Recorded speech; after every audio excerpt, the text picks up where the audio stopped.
Assalamu alaikum. Today we'll discuss about ionic, covalent, and metallic bonding. So, what is basically ionic bonding? Ionic bonding is the electrostatic force of attraction between oppositely charged ions.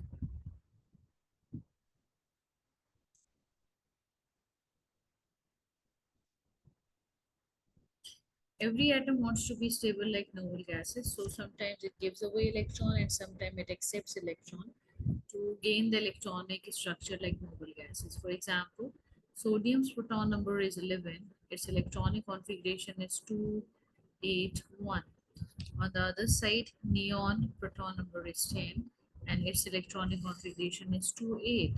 So sodium wants to be like neon, or it wants to have the electronic configuration like neon, so it has to give away one electron, and then the electronic configuration of sodium will be 2 8, and it will gain a positive 1 charge, because whenever an atom gives away electrons, so it gains a positive charge, and number indicates how many electrons are lost.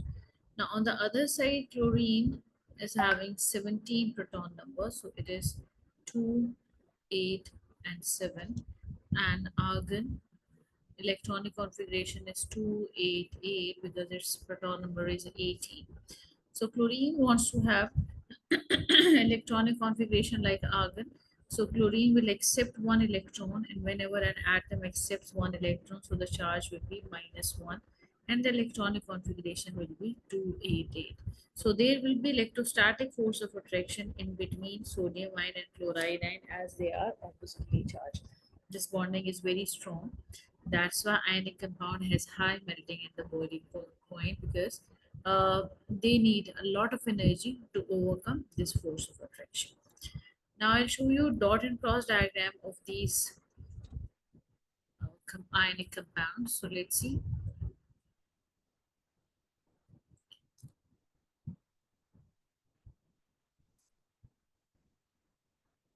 Okay, sodium chloride. So just see that how it happens. Sodium is having one electron in the outermost shell as it belongs to group 1. So it will give away this electron to chlorine, and chlorine will accept that electron, and they will gain +1 and -1 charges respectively. We have to represent it by drawing brackets around that atomic structure and by putting the sign on the top right side. Now the other one is magnesium chloride. As magnesium belongs to group 2, so it has to give away 2 electrons to gain stability, while each chlorine requires 1 electron to gain stability. So magnesium chloride formula will be MgCl2, because 2 chlorine will accept those 2 electrons of magnesium, and the final charges will be +2 on magnesium ion and -1 on each chloride. Sodium oxide, sodium has to give away 1 electron, but oxygen needs 2 electrons for stability. So 2 sodiums will give their electrons to 1 oxygen atom, and they will gain their charges accordingly.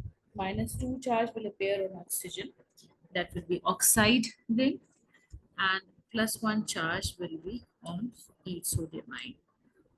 Magnesium oxide, in this case, they will combine in 1:1 ratio, because magnesium has to give away 2 electrons to gain stability, and oxygen needs 2 electrons. So after losing and gaining electron, they will get the charge +2 and -2 respectively.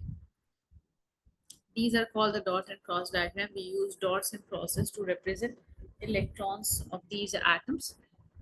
So you may use cross for non-metal or cross for metal.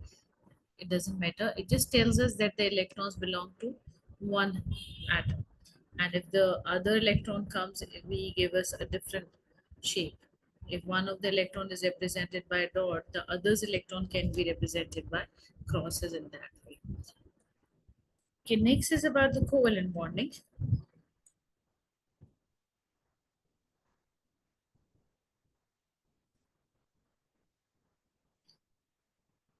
As you have seen before, that ionic bonding takes place in between metals and non-metals, right? Because metals give away electrons and non-metals accept electrons. So metals gain positive charge and non-metals gain negative charge in that case. Covalent bonding takes place in between non-metals. They could be similar, they could be different. It's just about the sharing of electron.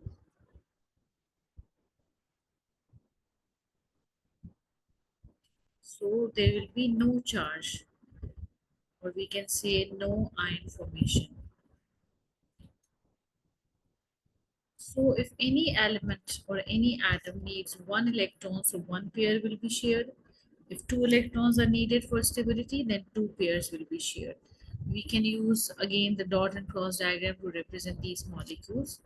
For example, just see the simplest molecule, simplest covalent molecule is hydrogen. So let's see the dot and cross diagram of hydrogen.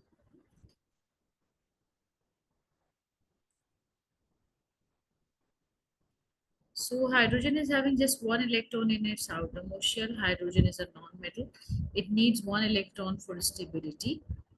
So both the hydrogen will share that pair of electron, and now we can see that every electron, every atom of hydrogen uh, is having two electrons, right? So they are stable, and we can represent it by using a single line to show that one pair is shared. Oxygen is also a non-metal. Every oxygen atom needs two electrons, but if oxygen is making a bond with another oxygen, it will be a covalent bond. Both of them needs two electrons, so two pairs will be shared. The shared pair belongs to both the atoms. So we can see in the oxygen atom, all the 8 electrons are there, and in the second oxygen also it has 8 electrons, 6 dots and 2 crosses, and on the right hand side oxygen we have 6 crosses and 2 dots. So two bond pairs are there. The rest of the electrons, the valence electrons which are not involved in bonding, we call them lone pairs, right? So two pairs are shared, so that's why we represent it by using two lines. It's about the same element, but we may have in the form of compound just like water. Water formula is H2O. Oxygen needs two electrons while hydrogen needs one electron. As both of them are non-metals, so they will share pair of electrons. Oxygen will share two pair of electrons, one pair with each hydrogen, while hydrogen will share one pair of electrons. So we can see now everyone is stable. Hydrogen is having two electrons in the outermost shell, while oxygen is having 8 electrons in the outermost shell.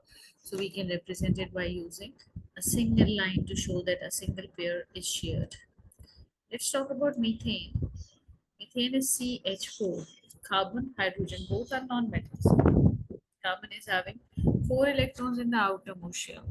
It needs 4 electrons to gain stability, while hydrogen needs 1 electron. So carbon will share 4 pair of electrons, one pair of electron with each hydrogen. So we can represent it by using a single line in between carbon and hydrogen. It means single pair is shared. Now another one is carbon dioxide. Carbon needs 4 electrons to gain stability, while oxygen needs 2 electrons to gain stability. So carbon will share 4 pairs of electrons, while oxygen will share 2 pairs of electrons. So you have to make a shared part overlap portion, and in overlap portion we draw the electrons which are shared, right? So this is how we represent it. Now this is about the covalent bonding, and we have, when we talk about the covalent molecules, we can divide it into two type of molecules. One are called the simple molecules, and the others are called the giant covalent structures or giant covalent molecules. There are some similarities and some differences among them. Both are covalent structures, right? Differences are in simple molecules, they can be solid, liquid, or gas. But giant covalent structures are always solid. right? Both of them cannot conduct electricity in any state.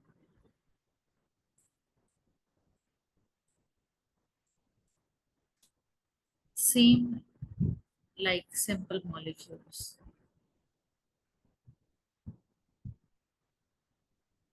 except graphite. Graphite is the case, is the only example of the giant covalent structure which conduct electricity.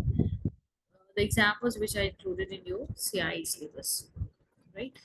And simple molecules have low melting and boiling point. And why they have low melting and boiling point? Because the forces which are present in between the molecules are weaker. They have weak intermolecular forces.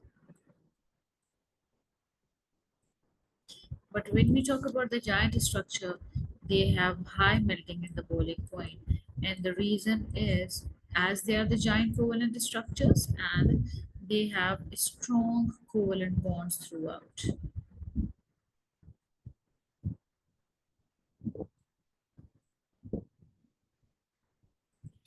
Now, the examples which are included in your O-level syllabus for the giant covalent structures are graphite.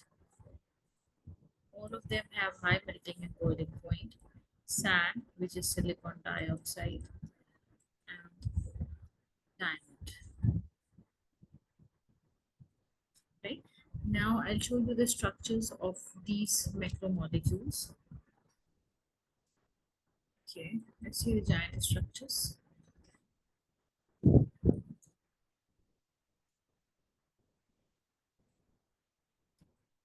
Okay, this is the structure of graphite.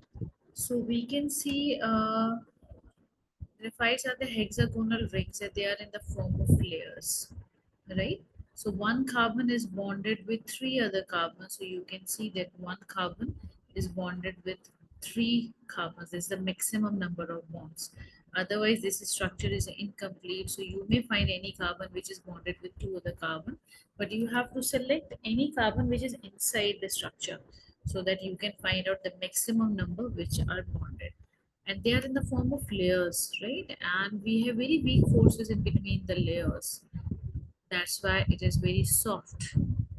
Graphite is soft and we can use it as a lubricant because these layers can slide over one another. So this is about graphite. One more thing that I have to tell you about graphite, that as we know, carbon is having four valence electron, but carbon is sharing three pairs of electron in case of graphite. So on every carbon, one electron is not involved in the bonding. So it will be delocalized over the whole structure. It means that it will move over the whole structure. That's why it conducts electricity.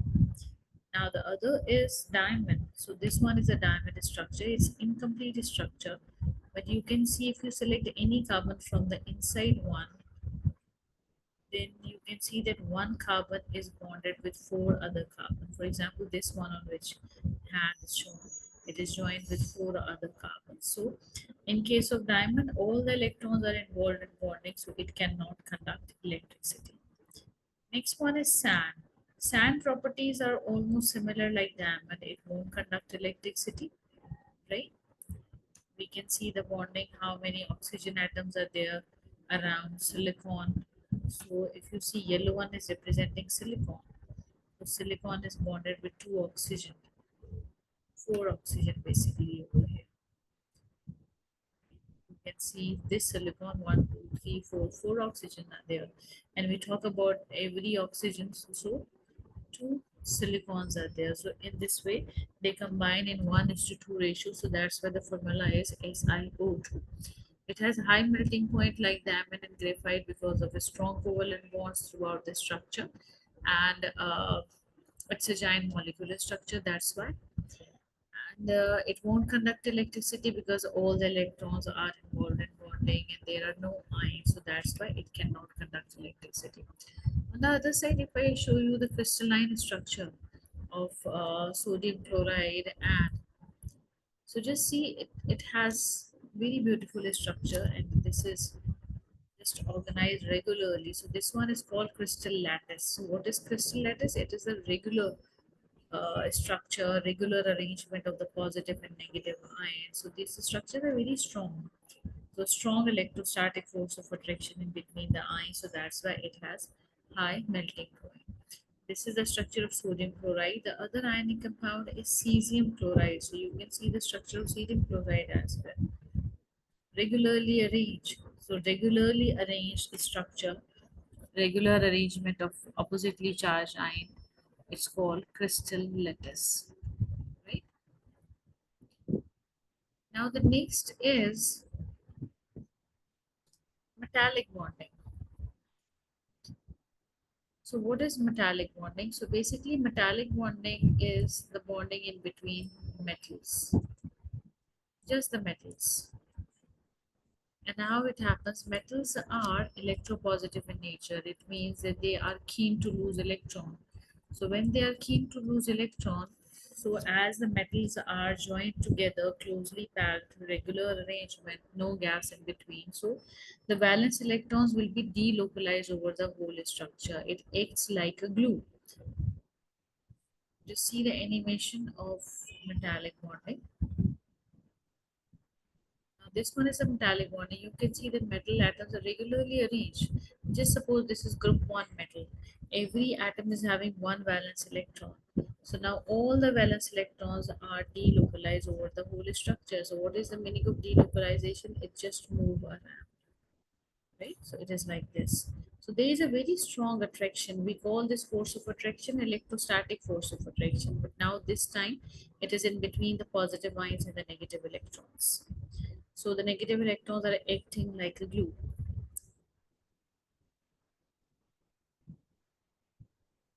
And when we attach it with a battery, as battery from the negative pole electrons come. So just see that it's a flow of electron, negative side electrons are coming and electrons are moving to the positive side. So that's why metals conduct electricity due to the delocalization of valence electrons. Right. Next is ionic compounds get dissolved in water, right? How they get dissolved in water. This animation will explain this thing, and I hope you get it in a better way. Sodium chloride, you can see this is the this is a crystal of sodium chloride, and we are putting it in a glass of water. Here the key is given. Sodium ion is blue colored ball, green color bigger ball represent chloride ion, while water molecules are represented by this shape red and white balls. So when we put sodium chloride crystal in water, then what is going to happen with this? You can see as the water is a polar molecule, it has positive and the negative ends, partial positive and the negative ends. So they will they will separate positive and the negative ion.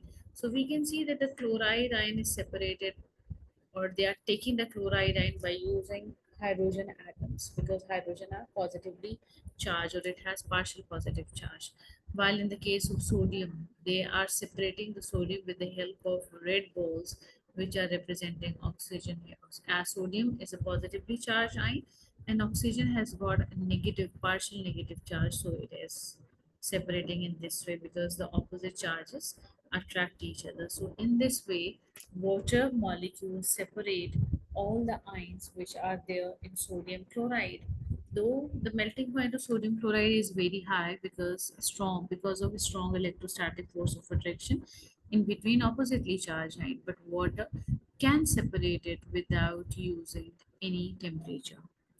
So this is all for today. I hope you get about the metallic and the covalent bonding, right? And these animations will help you out in a better understanding.